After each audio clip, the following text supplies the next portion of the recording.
Hi, my name is Shannon Armbruster and I'm a gynecologic oncologist at Carillion Clinic in Roanoke, Virginia. On behalf of the Foundation for Women's Cancer and the Society of Gynecologic Oncology, thank you for joining today's session. Ready, set, go. Survivors Exercise Together is a program meant to empower survivors to move to improve their physical and mental well-being. I hope you enjoyed today's session. Hi, my name is Patrick Dunham. I'm the Clinical Programs Manager for Carillion Wellness. Hello, I'm Kathy Nimmo. I'm an ovarian and breast cancer survivor. Today we're going to be doing a back strength workout. So of the movements that we're going to be doing today, not just strengthening the back and usual muscles that we would think of, but also some other supporting muscles that we may not be used to working. The first exercise that we're going to be doing is a static hold. It's called the standing founder exercise. So we want to have our feet about hip to shoulder width apart. We want to push our hips back like we're sitting back into a chair and keep our knees bent. I want to keep my palms in a neutral position so my palms are facing each other. Arms are completely extended. And from here, I'm going to engage my lats, bring my arms back, and hold it for 10 seconds here. I'm pushing my shoulders down and pinching my shoulder blades back. Once I've done that for 10 seconds, I'm going to then keep all my joints extended fully, but I'm going to go overhead with my hands. Still keeping my shoulders locked in place here. Making sure we're getting some nice deep breaths while we're holding this exercise.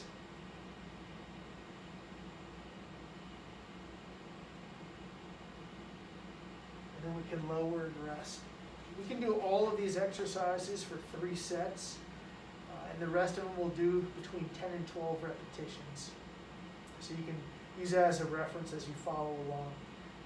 The next exercise that we're going to be doing is a modified deadlift.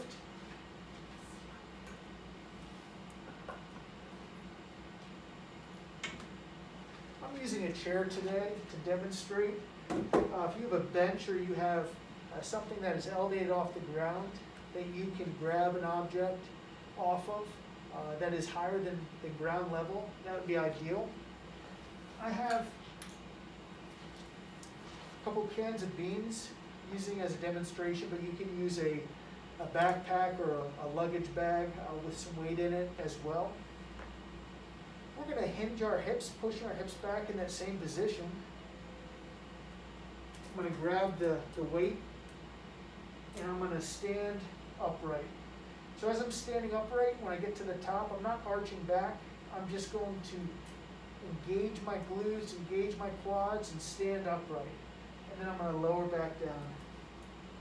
Pausing at the bottom, and then again at the top of every repetition.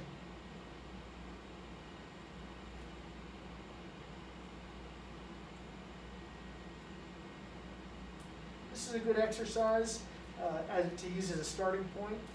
As time goes on, you can then lower that height until you're able to safely pick weight up off the ground. Once we've completed the deadlifts, we can move into the bent over row exercise. Keeping our body in that same position where our hips are pushed back a little bit, knees are bent. My upper body, I want to be at about a 45-degree angle. So my arms are fully extended.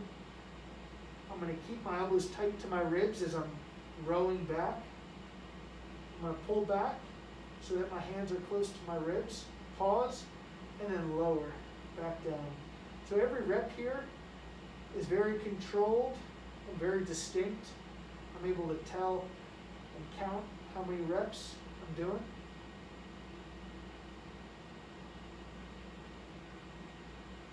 And I'm making sure I'm not rounding my back. So even though my arms are straight at the bottom, I'm still pulling my shoulder blades back.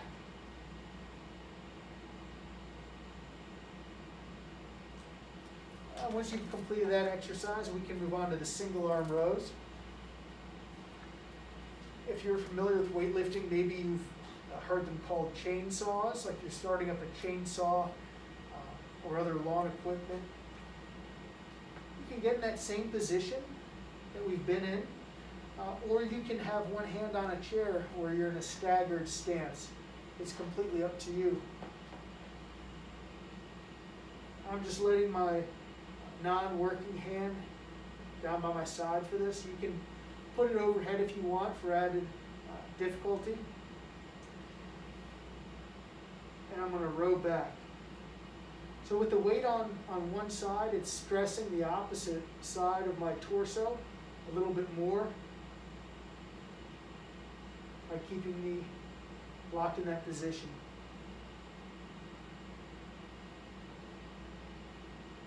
And once I've completed the recommended number of reps, I'll then go ahead and switch hands and then complete 10 to 12 reps on that opposite side.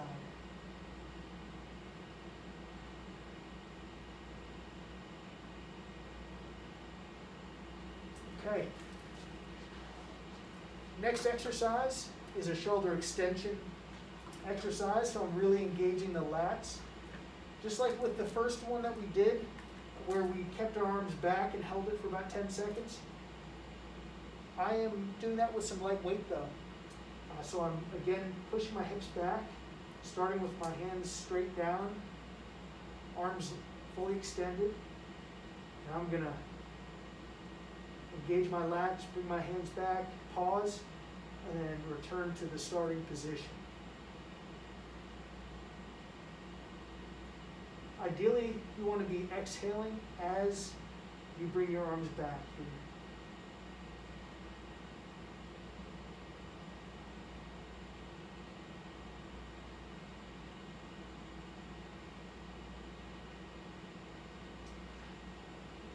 Moving on to the very last exercise, we're going to be working the upper traps muscles here by our neck.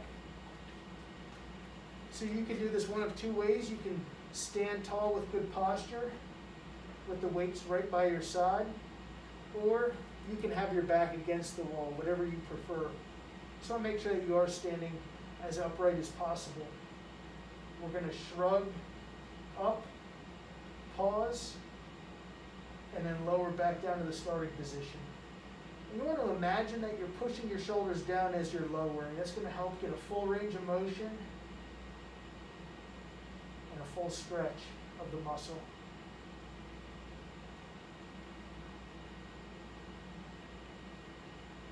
And this is another exercise. The more comfortable that you feel, you can continue to add weight and get creative with your weights if you don't have traditional dumbbells. Those exercises conclude our back strength workout of the day. I hope you enjoyed it.